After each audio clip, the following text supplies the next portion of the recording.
If you're a baby boomer looking to navigate this current housing market, don't worry, it's a little bit easier than everyone makes it out to be.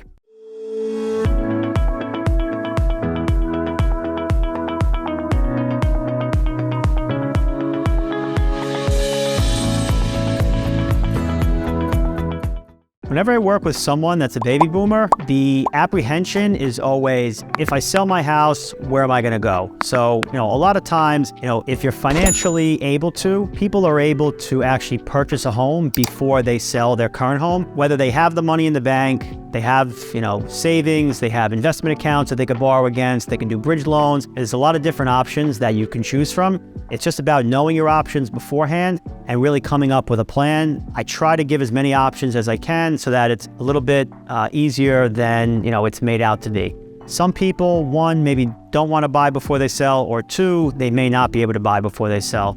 But with the current inventory levels, selling the house is really not going to be the issue. It's more so finding the house that suits you and what you're looking for. But from a financial standpoint, when you do sell your house, it will give you a big advantage when you're looking to buy. You're more than likely going to have a ton of equity in the house, and you probably could submit a cash offer if you're downsizing. Another good thing is that the baby boomers more than likely won't have to deal with the interest rate shock.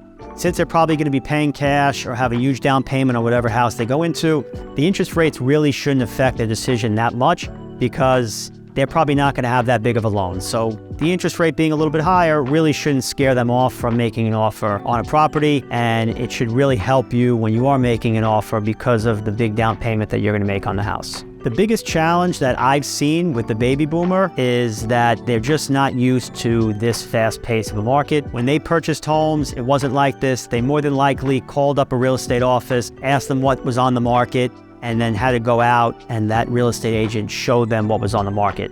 Instead of now, when everything's online, instant access, house goes on the market, everyone gets email alerts, everyone gets text alerts. It's a lot more fast-paced.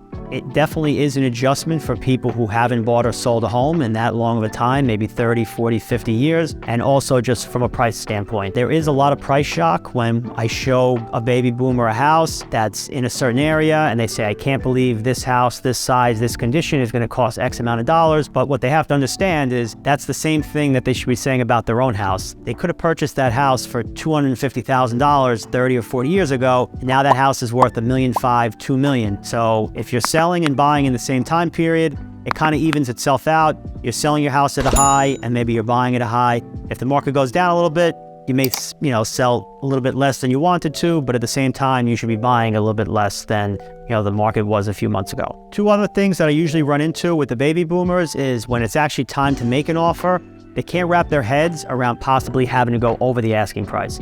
I talk to my grandmother every single day. She asks me about my deals. She asks me about how things are going. And then she says, how about that couple that you had that was buying the house in Port Washington? And I say, yeah, the house was priced at $799. We had to go to $875 to get the house. And she just doesn't understand and can't wrap her head around, why did they have to pay more than what they were asking? If they pay the asking price, shouldn't the seller just say, okay, I'm getting what I want? Right now, it's more of almost like an eBay auction where houses are a starting bid.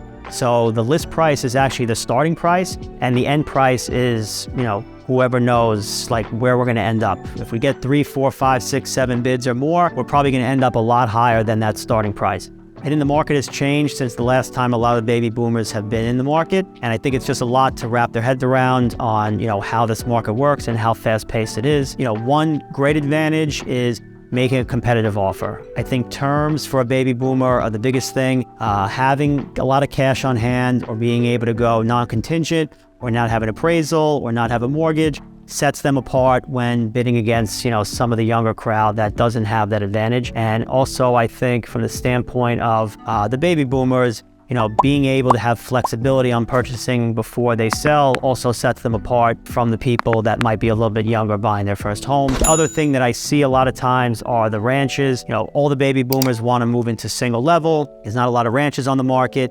So whenever I have a younger couple that may be wanting a ranch, I always warn them, watch out for the baby boomers. They're probably going to be the ones that swoop in and take the house from you.